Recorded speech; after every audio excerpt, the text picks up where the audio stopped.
జగన్ సత్తెనపల్లి పర్యటనలో నిబంధనలు ఉల్లంఘించిన వారిపై పోలీసులు చర్యలు తీసుకున్నారు. మొత్తం 7 కేసులు నమోదు చేశారు. రప్పా ప్లకార్డులు ఎవరిచ్చారు, దీని వెనుక ఎవరున్నారు అనే కోణంలో దర్యాప్తు చేస్తున్నారు.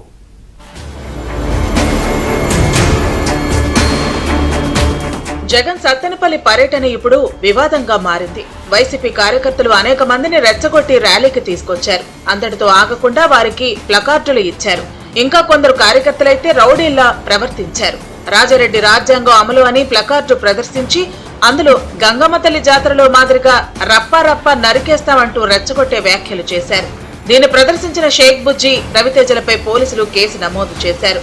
శాంతిని భగ్నం చేయడమే కాకుండా వర్గ వైషమ్యాలను రెచ్చగొట్టడం, నేరపూరిత కుట్రకు సామూహికంగా పాల్పడిన వంటి నేరాలపై వీరిపై కేసులు నమోదు చేశారు. అసలు ఈ ప్లకార్డులు ఎవరిచ్చారు, దీని వెనక ఎవరున్నారనే అంశంపై కూడా పోలీసులు ఆరా తీస్తున్నారు.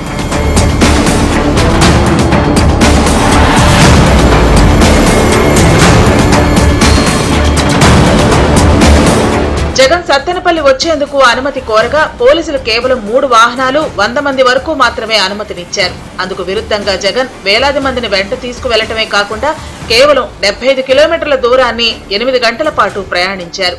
అంబటి రాంబాబు సోదరులు బారికేడ్లను నెట్టివేయటమే కాకుండా పోలీసులపై దౌర్జన్యానికి దిగారు. ఈ వ్యవహారంతో ఆగ్రహించిన పోలీసులు ఇరువురిపై కేసులు నమోదు చేశారు. అదేవిధంగా నిబంధనలను అతిక్రమించిన నేతలపై కూడా కేసు నమోదైంది. వీరందరినీ అరెస్టు చేసేందుకు పోలీసులు రంగం సిద్ధం చేస్తున్నారు. అదనపు సెక్షన్లను కూడా ఈ కేసుల్లో చేరుస్తామని వివరించారు.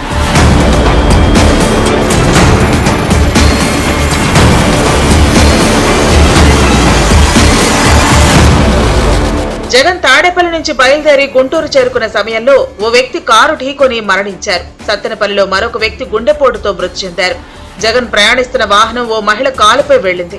ఇలా వరుస ప్రమాదాలపై కూడా పోలీసులు కేసు నమోదు చేశారు. ఈ సంఘటనకు కారకులు ఎవరనే అంశంపై దర్యాప్తు చేయడంతో పాటు తగిన చర్యలు కూడా తీసుకుంటామని వివరించారు. అదేవిధంగా పోలీసులు ఇచ్చిన నిబంధనలకు విరుద్ధంగా వేలాది మందితో ర్యాలీలు నిర్వహించడంపై కూడా కేసు నమోదు చేస్తున్నారు.